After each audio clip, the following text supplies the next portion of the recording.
ভীষণ ঘুরতে পছন্দ করি। প্রতিদিনের যত কাজ আছে তার মধ্যে আমি মনে করি ঘোরাফেরাটাও একটা কাজ। কারণ কাজের মধ্যে এনার্জি ফিরে পেতে হলে অবশ্যই বাইরে ঘুরতে গেলে মন সব কিছু ভালো লাগে। শরীর ভালো থাকার পাশাপাশি মনটা ভালো থাকা আরও বেশি জরুরি। তো মনটাকে ভালো রাখতে হলে তো অবশ্যই বাইরে ঘুরতে যেতে হবে।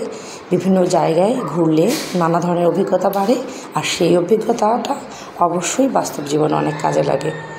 আর আমি যেহেতু ঘুরতে পছন্দ করি, আমার বড় ছেলেটাও হয়েছে তেমনি। সে বাইরে বেড়ানোর কথা শুনলেই নেচে ওঠে। ভুলে যদি মুখ ফসকে বেরিয়ে যায় তাহলে আর রক্ষা নেই, বাইরে যেতেই হবে। তো যাই হোক, প্রতি সপ্তাহে আমার হাজব্যান্ড চেষ্টা করে আমাদের নিয়ে একটু বাইরে ঘুরতে যেতে। আর কিছু না হোক, জাস্ট একটু ফুচকা বা চটপটি খাওয়ানোর জন্য সে ট্রাই করে। সে বোঝে এটা যে সারা সপ্তাহ বাসায় বসে বসে আমরা মেয়েরা কতটা বিরক্ত হই। এই জন্য তাকে অনেক অনেক ধন্যবাদ জানাই। কারণ সকল হাজব্যান্ডরা এই জিনিসগুলো বোঝে না, এবং বুঝেও সেগুলোকে কার্যক্ষেত্রে ফলাতে চেষ্টা করে না। তো যাই হোক, আমার দুই ছেলে তো ভীষণ নাচুনি হয়েছে। তারা ঘুরতে গিয়ে ভীষণ মজা করে। খাবার দাবার বা অন্য কিছুর থেকে তারা পরিবেশটাকে বেশি উপভোগ করে, তার মায়েরই মতো। আমার ছোট গুড্ডু সোনাটা ভীষণ পাকা হয়েছে। সে এখন তার দাদা যেটা যেটা করে সে একা একা সেগুলো করার ট্রাই করে। বাবা মার হেল্প নেওয়ার তার কোনোই দরকার পড়ে না।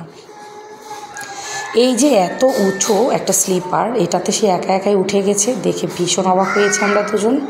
তো ভাবছিলাম যে ছোটো ছেলেও এখন বড় হয়ে গেল। তার দাদা এখানে উঠেছিল, সেটা দেখে সে একা একাই এখানে উঠে গেছে। উঠে তো পা কাঁপছিল, সে ভীষণ ভয় পাচ্ছিল। তো যাই হোক, বাচ্চাদেরকে আনন্দ পেতে দেখলে বাবা মায়েরও অনেক আনন্দ হয়। সেটা বাবা মা না হওয়া পর্যন্ত কেউ বুঝতে পারবে না। তারপরে এখানে আমরা ক্যান্টনমেন্টের ভিতরে একটা অফিসার্স পার্ক আছে, সেখানে আমরা ঘুরলাম। তো অনেকটা সময় ঘোরাফেরার পরে একটু ফুচকা খেলাম, তারপরে কোল্ড ড্রিঙ্কস খেলাম। খেয়ে আবার সুন্দর হাঁটতে হাঁটতে সন্ধ্যার আগেই বাসায় চলে এসেছিলাম।